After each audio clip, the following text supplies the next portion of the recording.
Sir, ಈಗ ಈ option entry ಇಷ್ಟೆಲ್ಲ ಸುದೀರ್ಘವಾಗಿರುತ್ತೆ. ಈ ಆಪ್ಷನ್ ಎಂಟ್ರಿನೇ ವಿದ್ಯಾರ್ಥಿಗಳು ತುಂಬ ಬಹುಮುಖ್ಯ ಘಟ್ಟ. ಇದನ್ನು ಮಾಡುವಾಗ ಕೆಲವೊಂದಿಷ್ಟು ಮಿಸ್ಟೇಕ್ಗಳು ಮಾಡ್ಕೊಂಡ್ಬಿಡ್ತಾರೆ ವಿದ್ಯಾರ್ಥಿಗಳು. ಯಾವುದನ್ನು ಹೆಂಗೆ ಪ್ರಿಪೇರ್ ಮಾಡಬೇಕು, ಯಾವುದನ್ನು ಹೆಂಗೆ ಆಗಬೇಕು ಅಂತ. ಒಂದೊಮ್ಮೆ ಅವರಿಗೆ ನಿಮ್ಮ ಈ ಮಾಹಿತಿ ನೋಡಿನೂ ಕೂಡ ತಿಳಿದೇ ಇದ್ದಂಥ ಪಕ್ಷದಲ್ಲಿ ಬೇರೆ ಮತ್ತೆ ಈ ಬೇರೆ ಏನಾದರೂ ಆಪ್ಷನ್ ಇದೆಯಾ ಅವರಿಗೆ ಮತ್ತಷ್ಟು ಮಾಹಿತಿಯನ್ನು ಪಡ್ಕೊಳ್ಳೋದಕ್ಕೆ?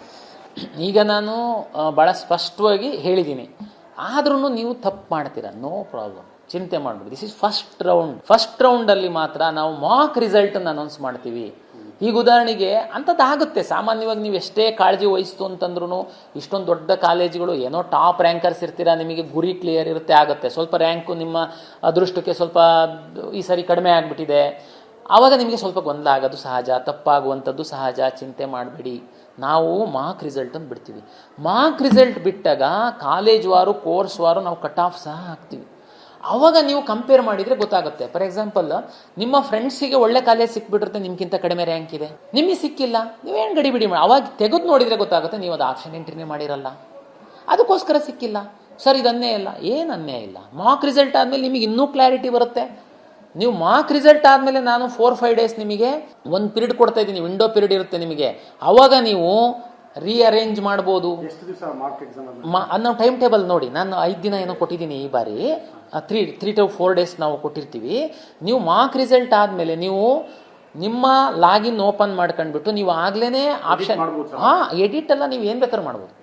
ಡಿಲೀಟ್ ಮಾಡ್ಬೋದು, ಮೇಲೆ ಕೆಳಗೆ ಮಾಡ್ಬೋದು, ಹೊರಗಿಂದ ಆಪ್ಷನ್ ಯಾವುದಾದ್ರೂ ನೀವು ಹಾಕಿಲ್ಲದೊಂದು ಆಪ್ಷನ್ ತಗೊಂಡು ಬಂದು ಹಾಕ್ಬೋದು. ಇದರಿಂದ ನಿಮಗೆ ಅವಕಾಶ ಇದೆ. ಹಂಗಾಗಿ ಫಸ್ಟ್ ಟೈಮ್ ಮಿಸ್ ಮಾಡಿದರೆ, ತಪ್ಪು ಮಾಡಿದರೆ ಏನು ಚಿಂತೆ ಮಾಡಾಗತ್ತೆ ಇಲ್ಲ. ಮಾರ್ಕ್ ರಿಸಲ್ಟ್ ಆದಮೇಲೆ ನೀವೇನು ಮಾಡ್ತಿರಲ್ಲ ಅದು ಮಾತ್ರ ಭಾಳ ಸ್ಪಷ್ಟವಾಗಿ ಮಾಡಬೇಕು. ಯಾಕೆಂದರೆ ಮತ್ತೆ ನಿಮಗೆ ಅವಕಾಶ ಕೊಡಲ್ಲ. ಒಂದು ಮಾರ್ಕ್ ರಿಸಲ್ಟು ಅದಾದಮೇಲೆ ಏನು 3 ಡೇಸ್ ನಾವು ರೀಅರೇಂಜ್ ಮಾಡೋದಕ್ಕೆ ಅವಕಾಶ ಕೊಟ್ಟಿರ್ತೀವಿ. 3 ಡೇಸ್ ಆದ ನಂತರ ನಾವು ಫ್ರೀಸ್ ಮಾಡ್ತೀವಿ. ಮಾಡಿ ನಾವು ರಿಸಲ್ಟನ್ನು ಪಬ್ಲಿಷ್ ಮಾಡಿದಾಗ ಆವಾಗ ಮಾತ್ರ ನೀವು ಅದು ಫೈನಲ್ಲು. ಇಲ್ಲ ಸರ್ ಅವಾಗಲೂ ಮಿಸ್ ಆಯಿತು, ಚಿಂತೆ ಮಾಡಬೇಡಿ. ಮಿಸ್ ಅಂತಂದ್ರೆ ಹೆಂಗೆ, ಫಸ್ಟ್ ರೌಂಡ್ ರಿಸಲ್ಟ್ ಅನೌನ್ಸ್ ಮಾಡಿದ ಮೇಲೆ ಸಹ ಕೆಲವು ವಿದ್ಯಾರ್ಥಿಗಳು ಇಂಥವ್ರು ಇರ್ತಾರೆ ಅಂತ ಗೊತ್ತಿದ್ದೇನೆ. ನಮ್ಮ ಹಿಂದಿನವ್ರು ಈ ಥರ ತುಂಬ ನಮ್ಮ ಅಪ್ಲಿಕೇಶನ್ ಎಷ್ಟು ಚೆನ್ನಾಗಿ ಡಿಸೈನ್ ಮಾಡಿದ್ದಾರೆ ಅಂತಂದರೆ, ಫಸ್ಟ್ ರೌಂಡ್ ರಿಸಲ್ಟ್ ಅನೌನ್ಸ್ ಮಾಡಿದ ಮೇಲೆ ಸಹ 4 ಚಾಯ್ಸನ್ನು ನಾವು ಅವ್ರಿಗೆ ತುಂಬ ಇಷ್ಟ ಇತ್ತು ಅಂದರೆ ಕಾಲೇಜಿಗೆ ಹೋಗಿ ಅಡ್ಮಿಷನ್ ಆಗ್ಬೋದು. ಚಾಯ್ಸ್ 1 ಹಾಕಿ, ಸರ್ ಇಷ್ಟ ಇದೆ ಬಟ್ ನಂದು ಇನ್ನೂ ಮೇಲ್ಗಡೆ ಕಾಲೇಜು ಸಿಕ್ಬೋದು ಸರ್, ನಾನು ವೆಯ್ಟ್ ಮಾಡ್ತೀನಿ ಅಂತಂದರೆ ಚಾಯ್ಸ್ 2 ಹಾಕಿ ಆ ಸೀಟು ನಿಮಗೆ ಫಿಕ್ಸ್ ಹೋಲ್ಡ್ ಮಾಡಿ ಇಟ್ಕೊಂಡು ಮುಂದಿನ ರೌಂಡಿಗೆ ಬರ್ಬೋದು. ಮುಂದಿನ ರೌಂಡಲ್ಲಿ ಬಂದಾಗ ಮೇಲ್ಗಡೆ ಅಪ್ಗ್ರೇಡ್ ಆದರೆ ಅದೃಷ್ಟ, ಅಪ್ಗ್ರೇಡ್ ಆಗಲಿಲ್ಲ ಅಂದರೆ ನೀವು ಹೋಲ್ಡ್ ಮಾಡಿರೋ ಸೀಟಿಗೆ ಹೋಗ್ಲೇಬೇಕಾಗುತ್ತೆ. ಅವಾಗ ಇಲ್ಲ ಸರ್ ನನಗೆ ಆ ಸೀಟ್ ಬೇಡ ಅನ್ನೋ ಅವಕಾಶ ಇರಲ್ಲ. ಸರ್ ಇಲ್ಲ ಸರ್ ಈಗ ಸಿಕ್ಕಿರೋದು ಬೈ ಮಿಸ್ಟೇಕ್ ಹಾಕ್ಬಿಟ್ಟಿದ್ದೆ ಸರ್, ನಾನು ಇದೇ ಅಲಾಟ್ ಆಗಿಬಿಟ್ಟಿದೆ ಸರ್, ನನಗೆ ಇದು ಇಷ್ಟ ಇಲ್ಲ ಸರ್, ನಂದ್ರಲ್ಲಿ ಇನ್ನೂ ಮೇಲ್ಗಡೆ ಇರೋದು ಕೆಳಗಡೆ ಒಳ್ಳೊಳ್ಳೆ ಕಾಲೇಜ್ ಇದ್ದಾವೆ ಸರ್, ಅದು ನನಗೆ ನೆಕ್ಸ್ಟ್ ರೌಂಡಲ್ಲಿ ಸಿಕ್ಕಿದ್ರೆ ನಾನು ಹೋಗ್ತೀನಿ ಅಂದರೆ ಚಾಯ್ಸ್ 3 ಹಾಕಿ, ಸಿಕ್ಕಿರೋದು ಡಿಲೀಟ್ ಆಗಿ ಹೋಗ್ಬಿಡುತ್ತೆ. ಆವಾಗ ನೆಕ್ಸ್ಟು ನಿಮಗೆ ಎಲ್ಲ ನಿಮ್ಮ ಏನು ಬುಟ್ಟಿ ಒಳಗಡೆ ಇರುತ್ತೆ ಅಷ್ಟು ಕಾಲೇಜ್ ಇರ್ತವೆ. ನಾನು ಹೇಳ್ತೀನಿ ಆಮೇಲೆ ಏನು ಮಾಡಬೇಕು ಅಂತ.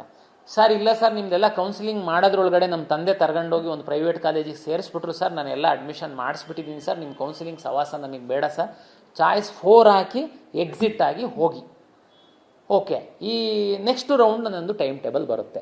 ಆವಾಗ ನನ್ನ ಹತ್ರ ಯಾರ್ಯಾರಿದ್ದಾರೆ, ಚಾಯ್ಸ್ 2 ಹಾಕಿರೋರು ಇದ್ದಾರೆ, ಚಾಯ್ಸ್ 3 ಹಾಕಿರೋರು ಇದ್ದಾರೆ. ಚಾಯ್ಸ್ 1 ಹಾಕಿರೋರು ನಮ್ಮ ಸಿಸ್ಟಮಿಂದ ಹೋಗಿದ್ದಾರೆ. ಚಾಯ್ಸ್ 2 ಹಾಕಿರೋರು ಒಂದು ಸೀಟ್ ಹೋಲ್ಡ್ ಮಾಡಿ ಇಟ್ಕೊಂಡಿದ್ದಾರೆ. ಅವ್ರು ಲಾಗಿನ್ ಓಪನ್ ಮಾಡ್ತು ಅಂತಂದರೆ ಹೋಲ್ಡ್ ಮಾಡಿರೋದಕ್ಕಿಂತ ಮೇಲ್ಗಡೆ ಇರೋ ಕಾಲೇಜು ಕಾಣ್ತವೆ ಅವರಿಗೆ. ಅದನ್ನು ರೀಅರೇಂಜ್ ಮಾಡ್ಬೋದು, ಡಿಲೀಟ್ ಮಾಡ್ಬೋದು, ಹೊಸದನ್ನು ತರೋದಕ್ಕಾಗಲ್ಲ.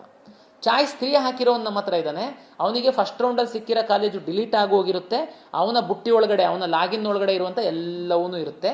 ನೀನು ರೀಅರೇಂಜ್ ಮಾಡು, ಡಿಲೀಟ್ ಮಾಡು, ಏನು ಬೇಕಾದರೂ ಮಾಡು, ಹೊಸ್ದಾಗಿ ಮಾತ್ರ ತರೋದಕ್ಕಾಗಲ್ಲ.